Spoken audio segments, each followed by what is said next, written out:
Puisque vous parliez de masques, Arlette Chabot, hier dans Culture Média, notre invitée était Marina Carrère d'Ancos. Elle présente le magazine de la santé sur France 5. Elle est également médecin. Et elle a fait une déclaration qui a fait grand bruit. Elle a reconnu que des mensonges ont été sciemment donnés à l'antenne, notamment à propos des masques de protection, dont on nous a seriné pendant des semaines qu'ils étaient inutiles, alors qu'on vient d'en commander 1 milliard. On écoute Marina Carrère d'Ancos. À l'époque, on a priorisé. C'est-à-dire que comme effectivement, on n'avait pas assez de masques, là-dessus, on ne peut pas dire le contraire, on a tout fait pour les réserver à ceux qui en avaient le plus besoin, c'est-à-dire le personnel soignant.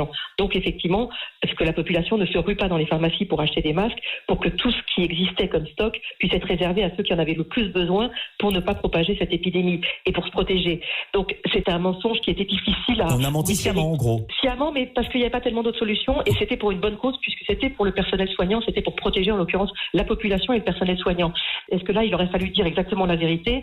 Dans ce cas-là, le personnel soignant aurait eu encore moins de masques. Donc moi, je trouve que ce genre de mensonge peut tout à fait être compris et s'excuser. Après, aujourd'hui, je pense qu'on doit être dans une vérité, en tout cas nous, journalistes, dans une vérité totale, qui parfois effectivement être anxiogène, parce que la vérité aujourd'hui, elle n'est pas forcément assurante, mais en disant absolument tout ce qu'on sait aujourd'hui, sans cacher les choses. Elle parle de mensonges. Est-ce qu'il y a des vérités qu'il faut cacher car elles sont anxiogènes? Arlette Chabot, je m'adresse à la journaliste que vous êtes. Non, je crois qu'on peut dire simplement que le gouvernement, sur cette affaire des masques, pour moi, cette crise, c'est d'abord la crise des masques, parce que c'est une obsession pour tout le monde qui pense, peut-être pas complètement à raison, qu'il ne lui arrivera rien s'il porte un masque, mais en tout cas, c'est une protection. Et comme on sait qu'il y a beaucoup d'anxiété, évidemment, les Français veulent ces masques. Bon, qu'on les ait réservés au personnel soignant en premier, c'est bien.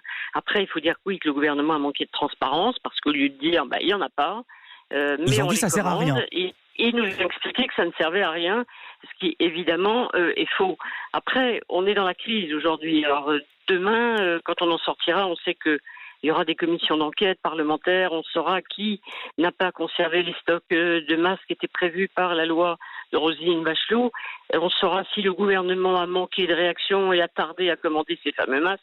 Bon, ça, ce sera après. Oui. Et je crois que le gouvernement a bien compris qu'il avait commis une erreur en n'étant pas assez transparent. Il fallait dire on n'en a pas. Oui. Et le peu qu'on a, on va les donner à ceux qui en ont le plus besoin.